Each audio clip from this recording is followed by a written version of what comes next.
How is it going, everyone? Welcome into the Grip Lock Preview, the final one of the year for the Disc Golf Pro Tour Championship right here in Lynchburg, Virginia. We aren't going to do this again until February. No, next time we'll do it, we'll be talking Olympus to open the season, I do believe.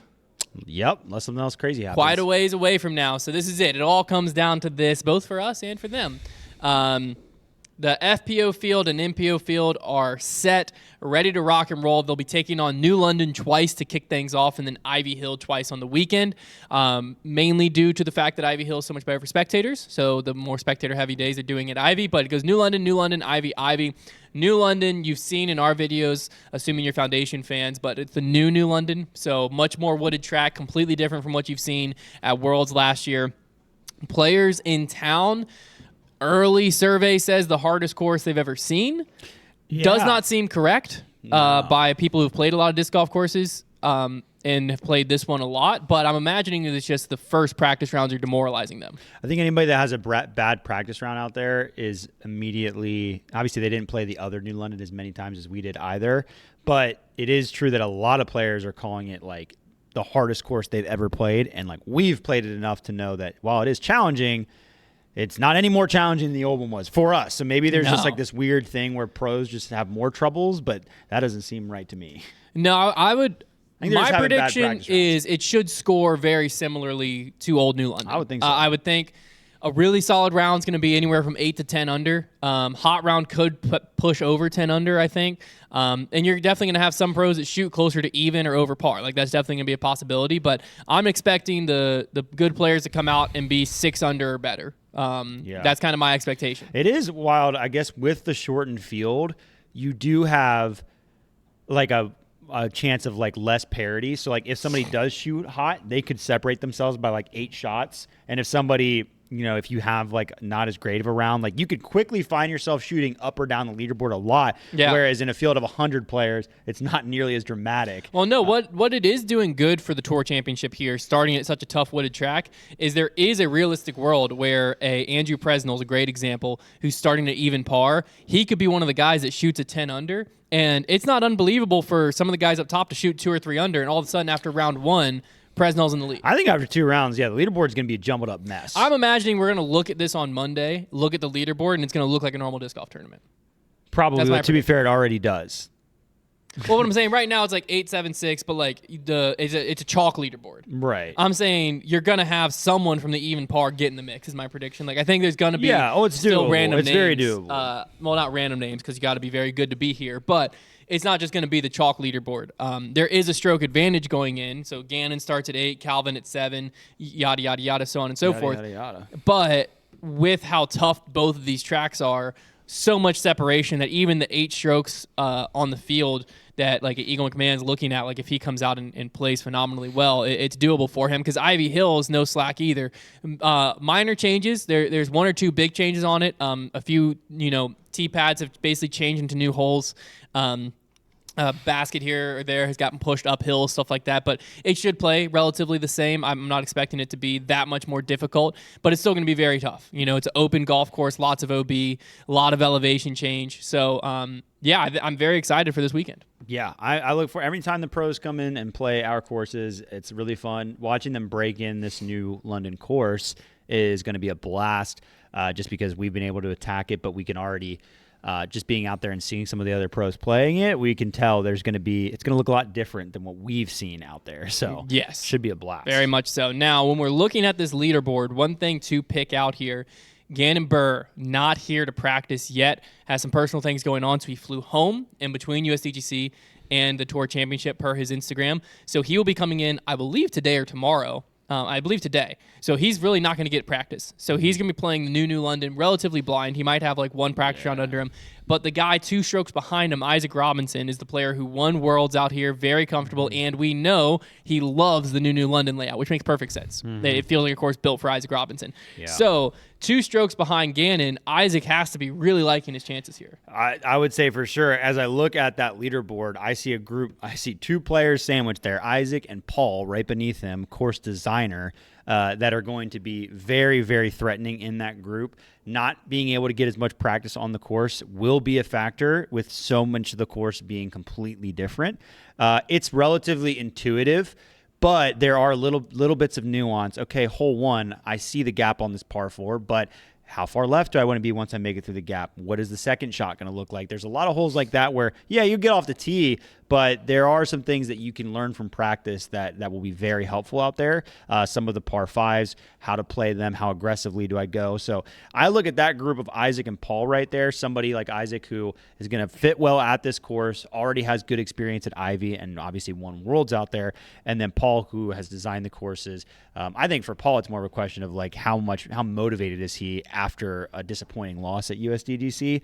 But those guys, you could argue, are like two of the most dangerous players in the field. I would argue that. Yeah, I'm in full agreement here. I think that both of them being just 2 strokes back, being that New London, I think, is really going to play well to them. And I think New London, even though it's the first 2 rounds, it could decide this thing in a lot of ways. Because if you play New London so well that you're able to build a little bit, like it's easier to play defensive, I think, at Ivy than at New London. So I feel like even though New London is the round 1-2, I think that could be the decider is these first 2 rounds where it's like, it's going to be a little bit harder for someone to get caught at Ivy, in my opinion. I think there's going to be less, big stroke swings because what New London has also done is scrambling such a big thing where, like, we were talking to a few pros where there's a few holes in the back where, like, if you don't get off the tee, it's almost like you're hoping for a double bogey if you mess up the tee shot, which the tee shots are hard. So, like, that doesn't necessarily exist at Ivy in the same way.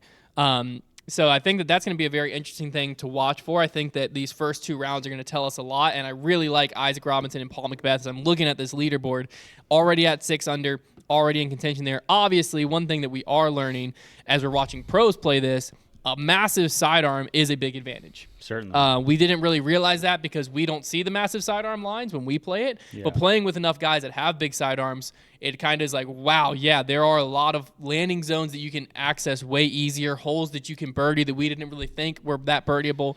And so when we're looking at that, like Gannon has plenty big of a sidearm to be messing around with that. But you also see Anthony Barella, Ricky Wysocki sitting at 5 under. Yep. They could really get into the mix at New London if their forehand is working well.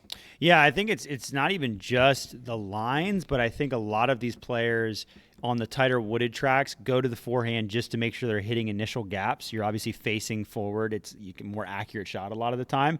So I think that's part of it too because, whether players will figure this out in practice or not, I'm sure they will. Hitting the initial gap is really all you need to make par on most of the holes. So if you are confident that the forehand is going to get you through the initial gap, even if it isn't quite as ideal of a line on some of the shots, you're going to make it work. I mean, we saw a player in practice yesterday on hole 1 opt for a forehand, and it's really not the most intuitive line, but it's very doable, and you're facing the gap. And if it's like, okay, if I can get off a hole 1's tee, maybe I'll choose this shot. So I think that's a big part of it. Yeah, there's going to be a lot of work to do at the top of that leaderboard to defend some players that, yeah, I think it may suit a little better. Considering who's in the 5 under and up group, I do think the winner's coming from there because you have Ezra Robinson, Kyle Klein. I think both of them are going to play that course extremely well. Tough we just mentioned everyone but Calvin Heimberg above them, and Calvin Heimberg's going to be no slouch out there by any means either. So considering those are the people you have to overtake, I do think it's going to be very tough for anyone who's starting that's outside of that 5 under group to catch them just because there's so many good players that are playing good right now that these courses line up for in there. Right. But do you think there's a line where you're confident being like, if you're outside of this, you're for sure not winning? Dude, I mean, as far as just the strokes you have to make up, no. As far as the players who exist in those groups, yes. I would say, I mean, nobody outside 3 under, right? Like you see just like random Simon Lizotte sticks out in that group, and Cole Redolin, a player who's had success. To me, that group, Marweed and Gossage both have massive forehands.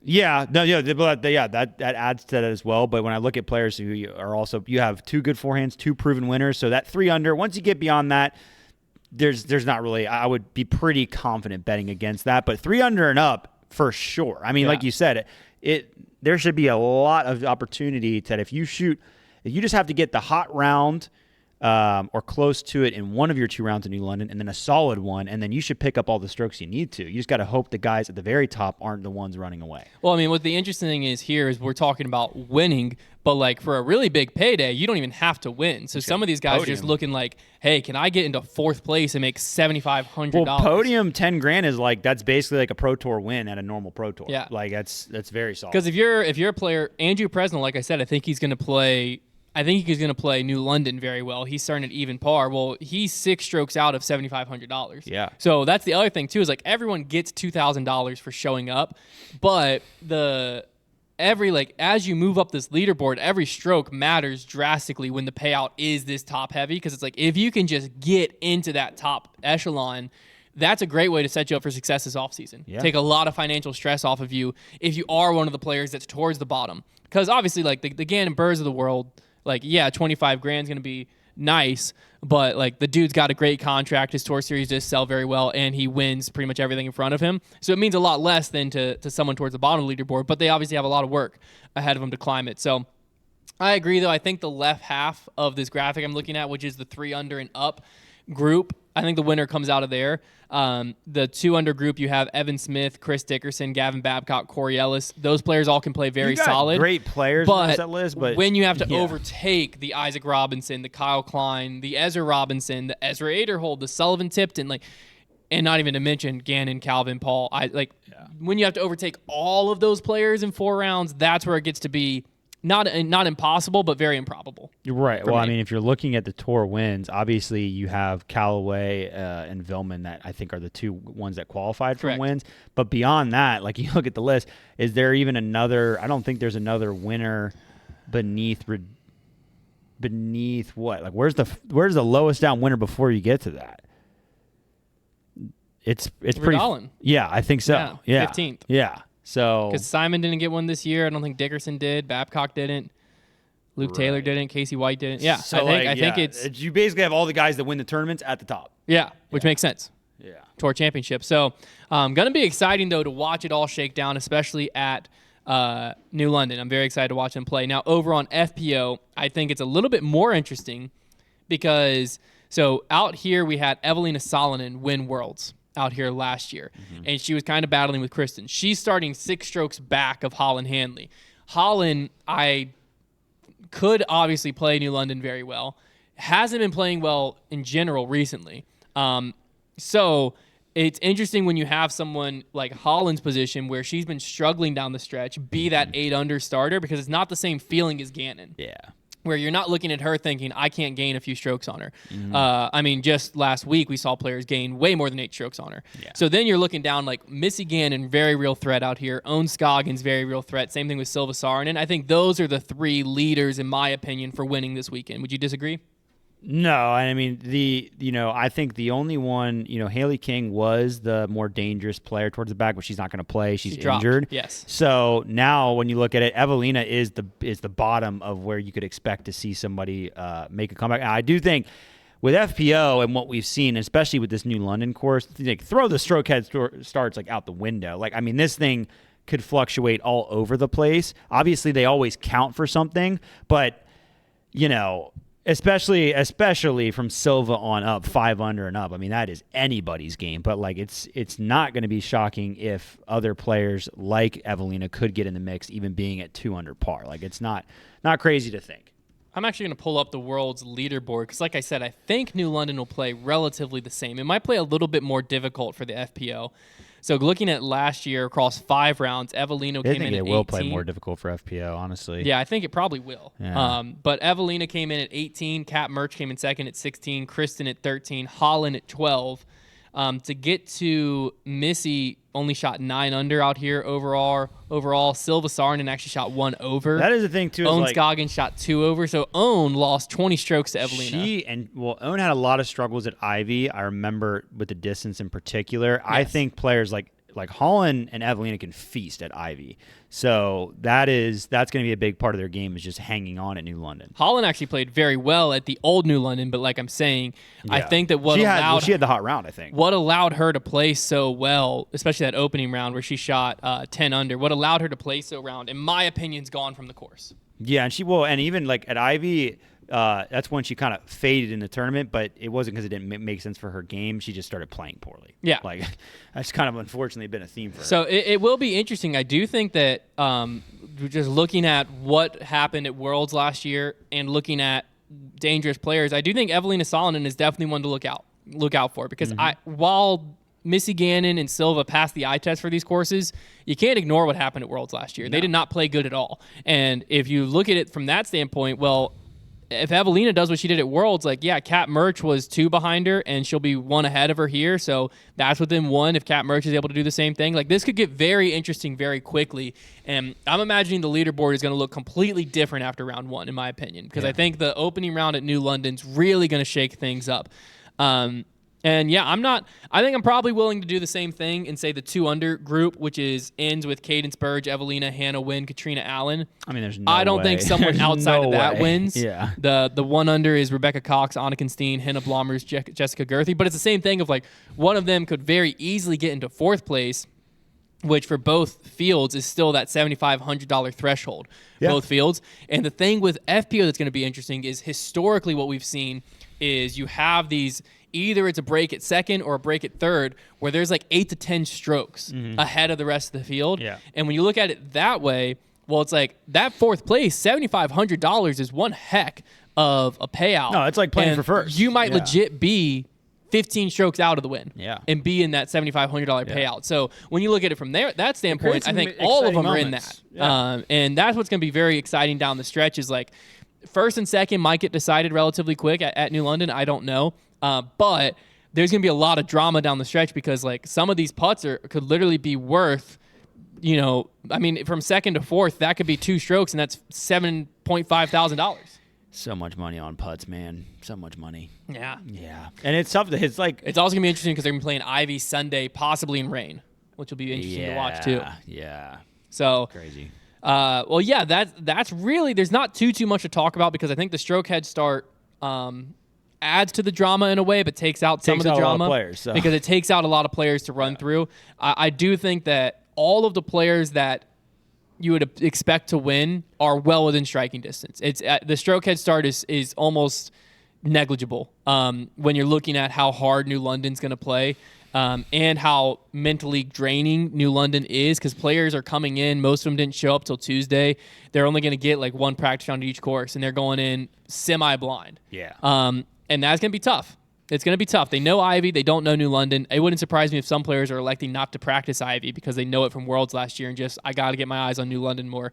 So it's going to be very exciting to watch, though. But for us, what it is make or break for is the point standing for prediction. Trevor officially took the lead at USDGC. He's at 102 points on the season. I'm at 95. This is it for us. We can't do a dark horse because outside the top 30, there's only 2 players, basically.